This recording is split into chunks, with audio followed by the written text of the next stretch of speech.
नहीं कम होने वाली ये डायन महंगाई, पड़ते रहेंगी बेरोजगारों के पिछवाड़ों पर लाठियां दन दन।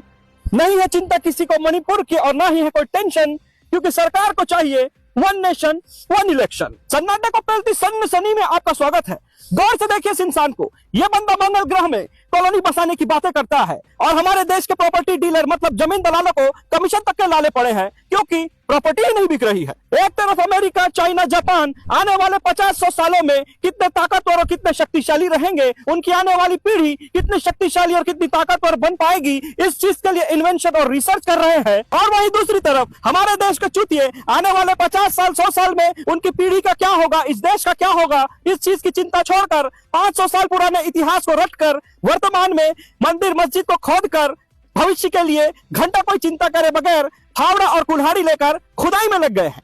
आज हमारे इस एपिसोड में हम आपको दिखाएंगे कि आने वाले 50 साल में अमेरिका, चाइना, जापान कहां होगा और हमारा देश कहां होगा। इसीलिए वीडियो में अंत तक बने रहें। मैं बहुत दुखी और निराश हूँ क्योंकि बुलेट ट्रेन अब डिसकंटिन्यू होने जा रहा है। अब हम कभी बुलेट ट्रेन नहीं देख पाएंगे क्योंकि हमारी टेक्नोलॉजी ने सड़क पर चलने वाली बुलेट ट्रेन को बंद करके हवा में चलने वाली बुलेट ट्रेन को लॉन्च कर दिया है। अब हम घंटों का सफर मिनटों में तय कर लेते हैं। आज भी ऐसे कई देश है जहाँ पर नेता चुनाव जीतने के लिए बुलेट ट्रेन का जुमला देकर लोगों का चूतिया काटते हैं, लेकिन मैं धन्यवाद देता हूँ हमारे बाप दादाओं का, जिन्होंने धर्म की, जात पात की राजनीति को छोड़कर केवल विकास की राजनीति की। मुझे गर्व है मेरे दादा परदादा पर, मुझे गर्व है अपने जापानीज होने पर।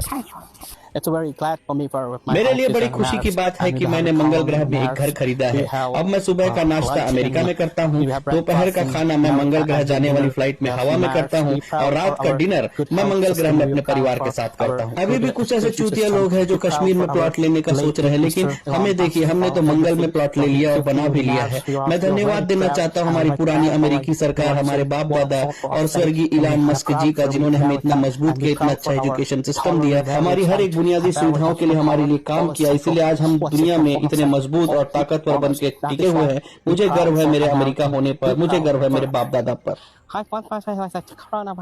मेरे दादा अक्सर कहा करते थे कि उनके समय में कोई कोरोना वायरस नाम का एक वायरस पूरे विश्व में परेशान किया था, सबसे ज्यादा इंडिया में परेशान किया था, और वहाँ के लोग वायरस से कम और शासन की लापरवाही से ज्यादा मरे थे। और शासन की लापरवाही इतनी हो चुकी थी कि नदियों में लाशें बह रही थी, ऐसा हमारे दादा कहा करते थे। और जितना वायरस हमारा तगड़ा नहीं तो उससे ज्यादा तो लापरवाही तगड़ी थी, फिर भी बिल हमारे नाम से पटा था। तब से हमारे दद्दू कहा करते थे कि हम धीरे धीरे इंडिया की सभी जमीनों को कब्जा करके हमारे बस्तियां बसा लिए और इंडिया के नक्शे से बहुत सारा हिस्सा हम चाइना को लेकर चले गए। और उस समय इंडिया हमारे लिए एक एनिमी हुआ करता था, लेकिन आज इंडिया भिखारी की तरह कटोरा लेके हाथ में पड़ा हुआ है। वो अपने पड़ोसी देश पाकिस्तान, बांग्लादेश की तरह भीख मांग रहा है और हमारे टुकड़ों पे पल रहा है। मुझे गर्व है मेरे भविष्य की सोचने वाले मेरे पूर्वजों पर। जब से हमने होश संभाला है तब से खुदाई ही कर रहे हैं। काफी साल हो गया है। रोजी दिहाड़ी तो हमको नहीं मिलता, एक वक्त का खाना मिलता है, और कभी कभी मुल्लों के रैली में जाकर थोड़ा हुड़दंग मचाते, दंगा उंगा करते हैं तो एक आध पौवा वगैरह मिल जाता है।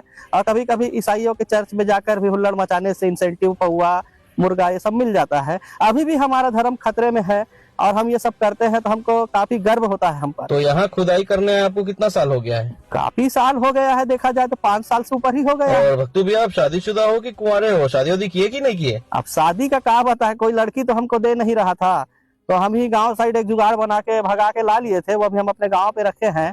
तो है वो भी हमारे मोडानी जी के नौकर के नौकर के नौकर के नौकर के नौकर के यहाँ वो नौकरी करती है और वहीं रहती भी है, वहीं झाड़ू पोछा भी करती है।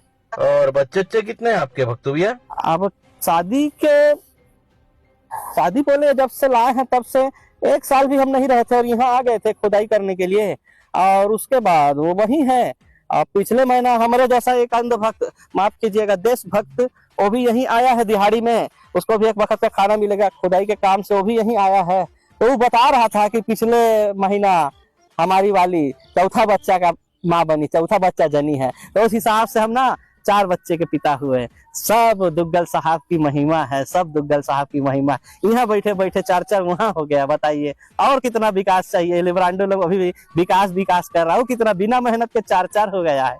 और कितना विकास करेंगे बताइए। अरे ऐसे ही तो हम विश्व गुरु कहलाते हैं ना। हर गोदी घर घर गोदी। अबे भक्तू, खुदाई तुम यहाँ कर रहे हो बे, लेकिन छोटी छोटी कलाकृतियां तो वहाँ से निकल रही है। तुमको नहीं लगता कि तुम्हारा अभी भी काटा जा रहा है? कहाँ से लगेगा साला, तुम्हारा बाप दादा ही पहले तुम्हारा काट दिया है। तो ये थी 50 साल आगे की दुनिया और हमारे देश की हालत। इसीलिए चैन से सोना है तो जाग जाओ, अगर फिर भी गुलामी करनी है तो अब भाग जाओ।